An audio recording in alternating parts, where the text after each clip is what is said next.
शायरी वाली बहू। प्रिया के दादा अशोक मल का कभी लखनऊ में सिक्का चला करता था।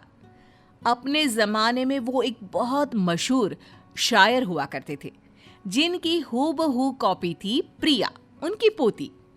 अशोक मल जी का देहांत हो जाता है, पर प्रिया उन्हीं के गुणों के साथ बड़ी होती है। एक दिन जब प्रिया की माँ किचन में खाना बना रही होती है, तो प्रिया उससे कहती है, कैसे कहे कि उम्र निकल रही है शादी की, कैसे कहे कि उम्र निकल रही है शादी की, अब हम भी जहर चखना चाहते हैं बर्बादी की।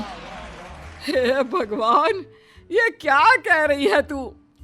मेरा पढ़ने में नहीं लागे दिल, क्यों दिल पे पड़ गई क्या मुश्किल।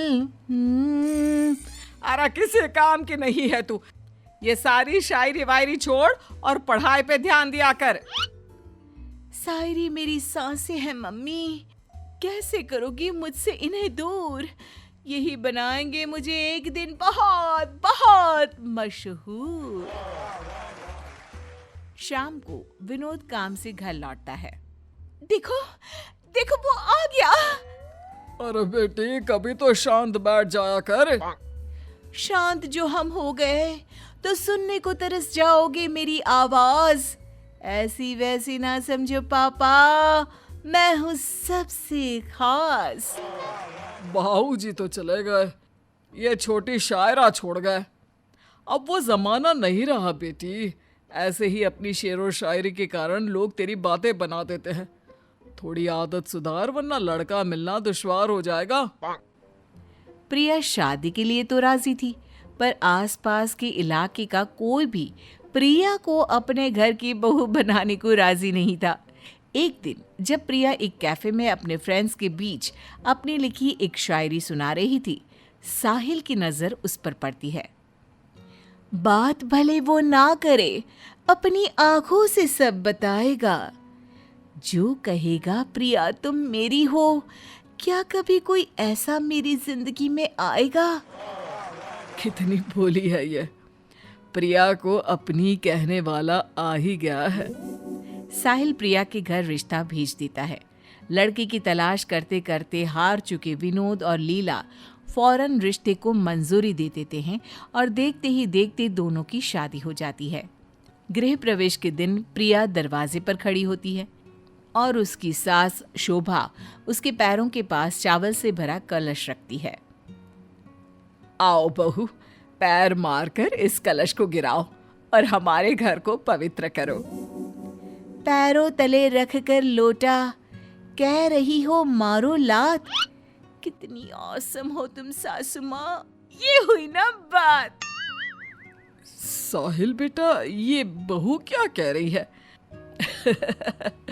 कुछ अलग ढंग है इसके, जिसने मेरा दिल है लिया। शायरी में ही बात करती है, कुछ ऐसी है मेरी प्रिया। शोभा और मुरली आंखें बड़ी कर करके एक दूसरे को देखने लगते हैं। लीला सर पर हाथ मार लेती है। अगले दिन नाश्ते की टेबल पर, अरे बहू, कुछ खाने को दोगी या मैं भूखा ही चला जाऊं? इसके पहले भागते भागते मर जाए आपके पेट के घोड़े।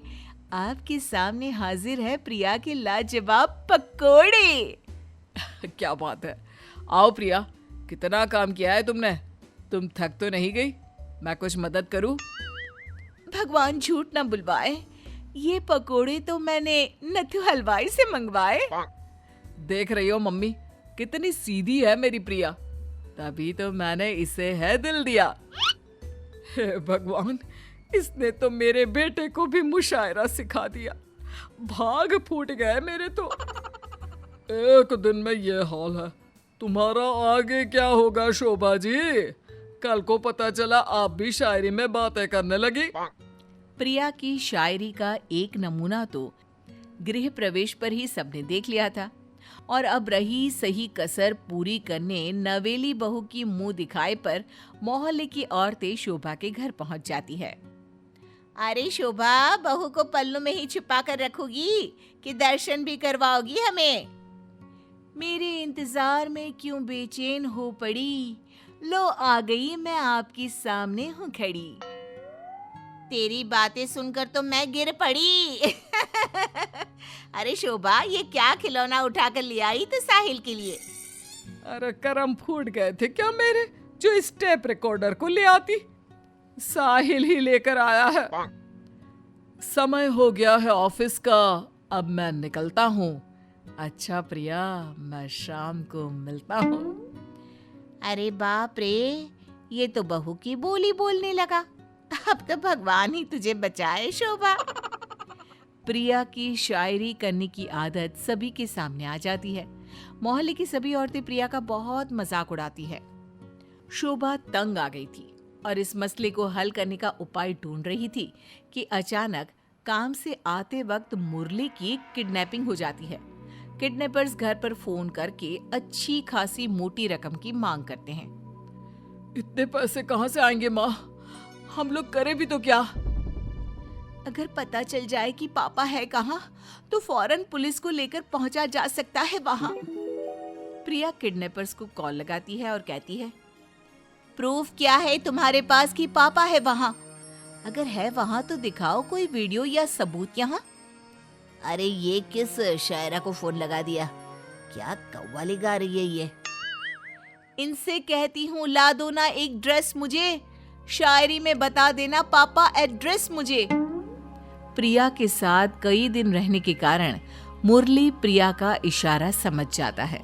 किडनैपर्स मुरली के परिवार को भेजने के लिए एक वीडियो बनाते हैं जिसमें मुरली किडनैपर्स की बातों के अलावा कहता है, बज रही है घंटी, लगे कुछ मंदिर सा है, लहरें तेज बह रही है, पास कुछ समंदर सा है। मुरली के एक हिंट से ही प्रिया जगह का अंदाजा लगा लेती है और पुलिस की मदद से मुरली किडनैपर्स के चंगुल से छूट जाता है और घर वापस लौट आता है, जहां दरवाजे पर आरती की थाली लिए शोभा सभी परिवार और मोहल्ले वालों के साथ खड़ी थी। आज बहू की शायरी ने मेरी जान बचाई है। आज शोभा की बहू उसका सुहाग वापस लाई है।